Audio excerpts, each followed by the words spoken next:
So ayun, let's proceed. Proceed tayo sa lesson 2, which is cellular vision. Lesson number 2, cellular vision. Ano dapat natin matutunan sa lesson na to ng cellular vision? Objectives, or mga kailangan natin matutunan, tatlong bagay. The student must be able to explain the biblical foundation of a cell group. The student must be able to explain the biblical foundation of a cell group. Number 2, the student must be able to explain what is a cell group or what a cell group is. The student must be able to explain what a cell group is. Number 3, the student must be able to explain the purpose of cell group. So, ayan yung tatlong dapat natin matutunan sa lesson na to. Number 1, meaning ko, the student must be able to explain the biblical foundation of cell group. Ano ibig sabihin? Ang cell group, hindi lang siya term for a modern day. Ang cell group is biblical. So, merong cell group sa Bible. Ayan. The student must be able to explain the biblical, may biblical foundation ang cell group. Number 2, the student must be able to explain what a cell group is. Kailangan maintindihan natin, malaman natin, at magkaroon tayo ng kakayahan para ma-explain kung ano ba yung cell group. Diba? Ano ba yung cell group? Ano pa ang importance ng cell group? Number 3, the student must be able to explain the purpose of cell group. So may purpose ang cell group, kaya natin pinag-aaralan yung cell group para malaman din natin kung ano yung purpose niya. So, let's proceed. Key verse. Ano yung paunahing talata natin dito? Matthew 9:35. Matthew 9:35. Tandaan, ang lesson natin is cellular vision, and cell group is biblical. Pag sinabing biblical, kinuha siya, ginaya siya sa Bible. Ayan, Matthew 9:35. Jesus went through all the towns and village, teaching in their synagogues, proclaiming the good news of the kingdom and healing every disease and sickness. Ulitin ko, Matthew 9:35. Jesus went through all the towns and village, teaching in their synagogues, proclaiming the good news of the kingdom and healing every diseases and sicknesses. And God has given us a vision in which the work is done in homes. Is essential. Cellular vision as a basic strategy to reach multitudes for Jesus Christ. Ulitin ko. God has given us a vision which is the work is done in home is essential. Mahalaga. Cellular vision as a basic strategy to reach multitudes for Jesus Christ. Ano sinasabi sa atin sa Matthew 9:35? Ang ibig sabihin, ang nagsimula ng cell group, si Jesus. Bakit? Tignan mo to. Ano ba ginagawa ni Jesus?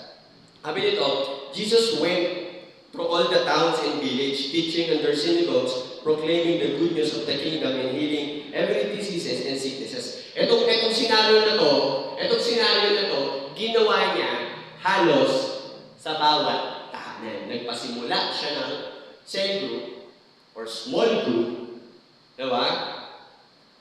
Through all the towns and village, teaching their synagogues, proclaiming the good news of the kingdom, healing disease and sickness. So si Jesus, nag-cell group. Ano ang layunin ni Jesus? Bakit siya nagpasimula ng isang small group or ng isang cell group? God has given us a vision in which the work is done in homes. It's essential. So mahalaga para sa Diyos, diba? Mahalaga para sa Diyos, ang bawat tahanan, merong gawain o merong cell group. Diba? Bakit? It is a basic strategy to reach multitudes for Christ. Strategy ni God, diba? Na ipinakita ni Jesus, diba? Na mas marami kang maaabot, mas marami tayong maaabot, mawiwin, at maliligtas sa pamamagitan ng cell group. Bakit? kapag ginawa mo ang cell group sa bawat tahanan, diba? Isang tahanan is consist, diba? Most of the time, 5 to 6 members. Diba? Sa isang gawain, meron ka ng 5 to 6 na kaluluwang maliligtas. So, it is God's vision, diba? To use our homes, diba? Through cellular vision, para maabot yung mga tao sa paligid natin. Tama? So, ang cell group, ginagawa talaga siya sa mga bahay. Yun yung vision ng Panginoon. And makikita natin, Matthew 9:35, si Jesus mismo ang nagpasimula. He went to all the towns and village, teaching on their synagogues, proclaiming the kingdom of God, healing every disease and sickness. Tama? So, ang vision ng Panginoon, maabot ang maraming tao through cellular vision, through opening our house, diba, para sa gawain ng Panginoon. So, proceed tayo. Number 1, what is cell group? What is cell group? Number 1, what is cell group? They are small groups of people who meet once a week with the purpose of developing their personal growth centered on the Word of God. What is cell group? Ito daw ay mga small group of people who meet, nagkikita once a week, na ang purpose ay ma-develop ang kanilang personal growth na nakasentro sa salita ng Diyos. Ayan. So, yun yung yun yung cell group. Ito ay small group of people. Grupo ng mga tao na nakikita once a week. Diba? With a purpose, ang layunin ay magkaroon ng personal growth na nakasentro sa salita ng Diyos. So, ayun pala dapat ang cell group. Diba? Ginagawa siya sa bahay, nagkikita-kita doon, kasama ang pamilya, diba? Na ang purpose, lumago ng nakasentro sa salita ng Diyos. Ayan. So, ano yung bumubuo sa cell group? Ano yung bumubuo sa cell group? Ano yung bumubuo sa cell group? This group is composed of, number 1, the host. The host. Ayan. Ano yung the host? The owner of the house. The owner of the house. Ito yung may-ari ng bahay na nagbukas ng pinto para sa gawain ng Panginoon, which is the cell group. Pangalawa, the leader. The leader. Una, yung may-ari ng bahay. Pangalawa, yung leader. Sino yung leader? The person trained to lead the cell. And the person trained to lead the cell. Diba? Siya yung cell leader. Pangatlo, the Timothy, the right hand of the leader. Ito most of the time yung nag-MC. Kumbaga, katulong siya ng cell group leader. The Timothy. Pangapat, the participant. Ano yung participant? Every active and invited people in the cell. Ayan. Ito yung mga disciples sa cell group, tawag sa kanila participants. Ito yung mga active attendees ng cell group at yung mga invited guests. Kaya ang cell group dapat may invited guests. Merong active participant at merong invited guests. Ayan ang cell group. May host, may-ari ng bahay, the leader, yung trained leader to handle the cell. Pangalawa, yung right hand ng mapagkakatiwalaan ng katuwang ng leader, which is tawag doon is the Timothy, and the participants. Ayan. Ito yung pinakamahalaga, yung participants. Every active member and invited people on the cell. So, ayun yung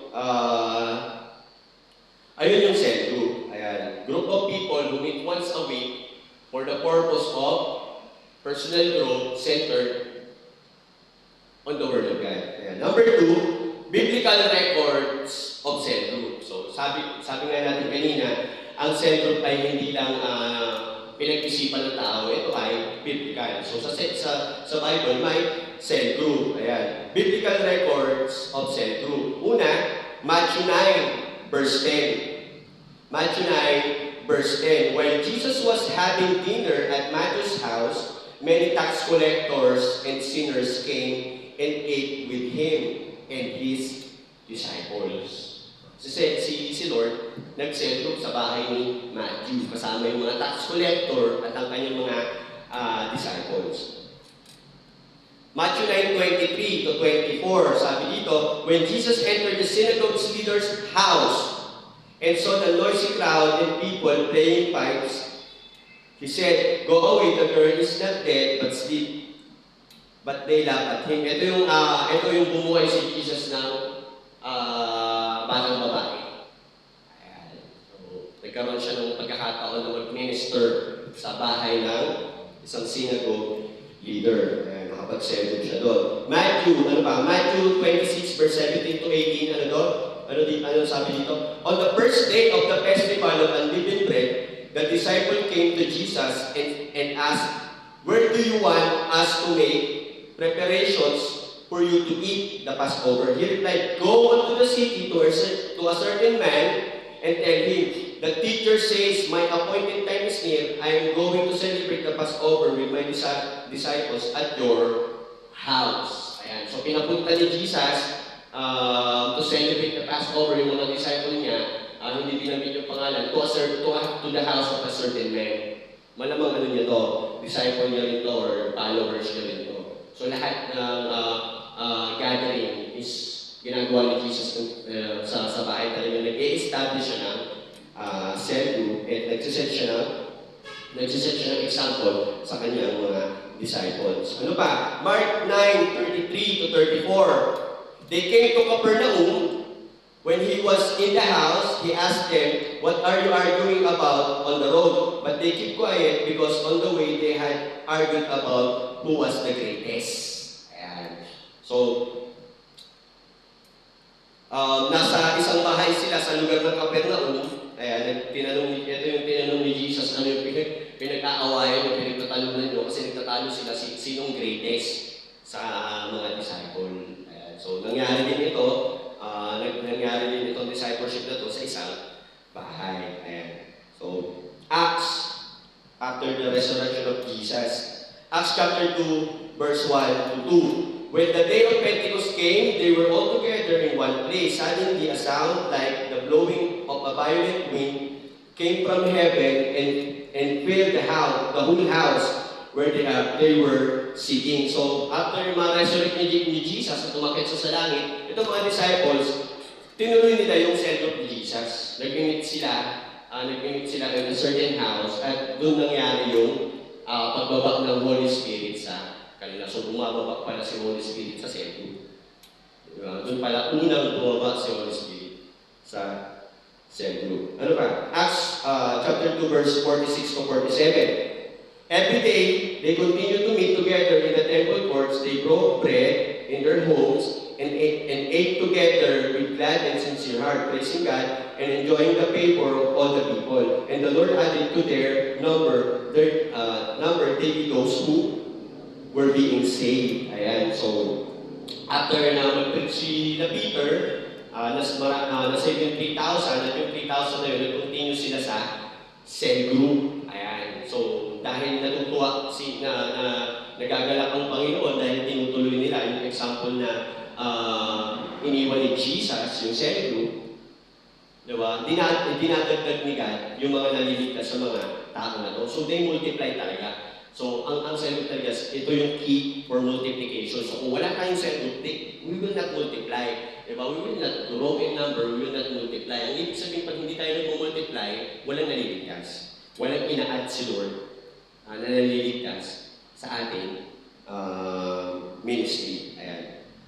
So, yun yung mga biblical records, ng cell group sa Bible, which is pinasimulan ni Jesus at itinuloy ng kanyang mga disciples. So, mahalaga ang cell group. Number 3, the importance of cellular vision. Bakit mahalaga yung cellular vision? So, the importance of cellular vision. Una, opening the doors of your house For a cell group means taking the Ark of the Covenant in your house. So kapag binubuksan mo daw, kapag binubuksan daw ang isang tahanan para sa gawain ng Panginoon, which is the cell group, para mo daw pinapatuloy yung Ark of the Covenant sa bahay mo. Anong ibig sabihin ng Ark of the Covenant? Ang Ark of the Covenant symbolizes the presence of God. Ibig sabihin, kapag binuksan mo ang bahay mo for cell group, diba, parang pinatuloy ang presensya ng Diyos o si God mismo, diba, sa tahanan mo, sa bahay mo.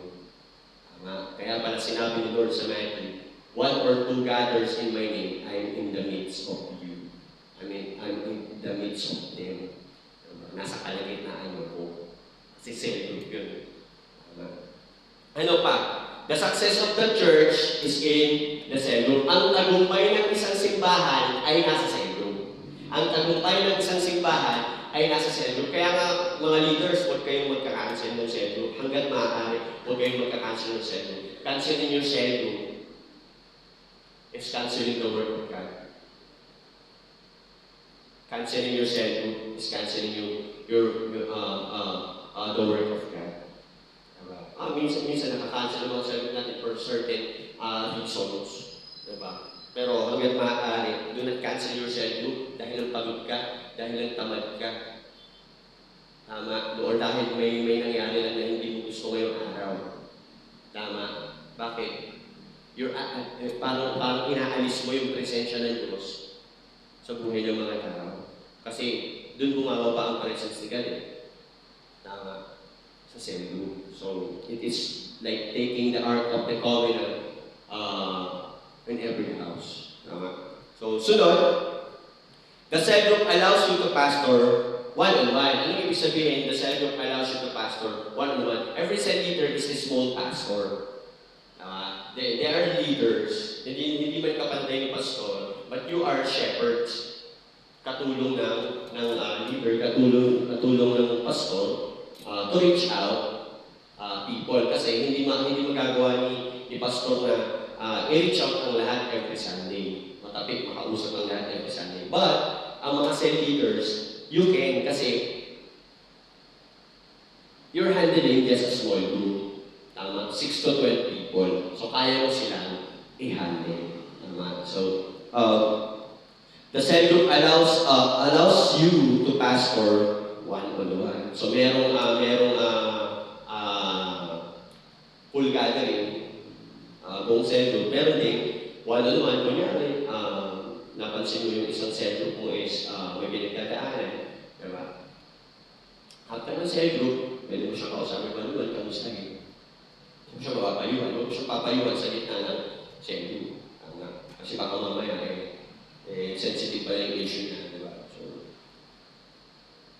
the cell group allows you to pastor one-on-one. Sunod, the cell group or small group that strengthens every person's needs. The cell group are small groups that strengthens every person's need. Dito natin minimit yung mga naghahanap ng kalinga, atensyon, ng kasama, or ng makikinig. Hindi laging pera ang kailangan sa cell group, kundi kumpanyo.